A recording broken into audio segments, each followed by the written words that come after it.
নমস্কার সবাইকে, শুভ গ্রীষ্মকাল। এই গ্রীষ্মের গরমে হাঁসফাঁস করতে করতে হঠাৎ গাছ থেকে কিছু ফ্রেশ আম পেড়ে আমরা হঠাৎই প্ল্যান করলাম আম পোড়া বানানো হবে। তো সেই মতো উঠোনে একটা ছোট্ট মতো উনুন বানিয়ে আর তারপরে আমরা পাতা দিয়ে জাল দিতে শুরু করে দিলাম আমগুলো, কারণ আমগুলো পোড়ানো ছিল। আর এখানে দেখো আমাদের ছোট্ট ত্রিহান কী হারে দুষ্টুমি করছে, আগুন নিয়ে খেলা করছে। আর যেহেতু এটা চাম্পাহাটির মানুষ ভাই, যেখানেই পারে বাজি তৈরি করতে এক্সপার্ট, আর সেইভাবে আমগুলো নিয়ে দাম বাজির মতো ফাটছিল। কি যে ভয় লাগছিল কি বলবো, এত জোরে জোরে সাউন্ড হচ্ছিল। আমি কখনোই এইভাবে আম পোড়াইনি এর আগে, আমি এর আগে গ্যাসেই পুড়িয়েছি, তো এই ফার্স্ট টাইম আমি এইভাবে পড়লাম। আর ভীষণই মজা হচ্ছিলো। আর বাড়িতে ছোট্ট ছোট্ট এরকম ফান ক্রিয়েট করতে বা এইভাবে মজা করতে না ভীষণই ভালো লাগে। একটা আলাদাই মজা তৈরি হয়, একটা আলাদাই এনভায়রনমেন্ট তৈরি হয়।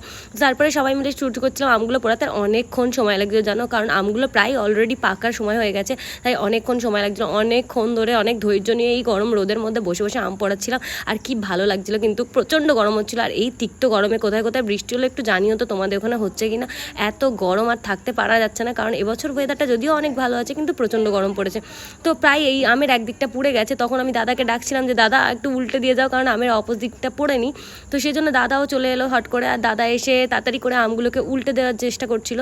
আর দেখতেই পাচ্ছ আমগুলো কিন্তু এখনও প্রায় গ্রিন আছে, আর চারিদিকে ত্রিহান এত ছোটাছুটি করছে, আমার তো প্রচণ্ড ভয় লাগছিলো, কারণ চারিদিকে আগুন আছে। তো এখানে এসে দাদা আমগুলো উল্টে দিল। আর এবার আমের ওপর পিঠটা হবে, দেখতেই পাচ্ছ একদিকটা কিন্তু প্রায় ফেটে গেছে, কারণ ওগুলো দুম বাস্ট করছিল আর ফেটেও যাচ্ছিল। তো আমগুলোকে ভালো করে পুড়িয়ে নিয়ে তারপর সেগুলো একটু ঠান্ডা জলে রেখে দিতে হবে। এটাকে একটু চটকে নিলে দেখবে আম থেকে পাল্পগুলো সমস্ত আলাদা হয়ে গেছে। তো সেটাকে নিয়ে মিক্সির জারে দিয়ে কিছু গোলমরিচ, কিছুটা চাট মশলা, একটু জলজিরা পারলে জলজিরা, একটু বিট নুন দিয়ে ভালো করে ঘুরিয়ে নিয়ে তার মধ্যে কিছুটা চিনি অ্যাড করতে পারো।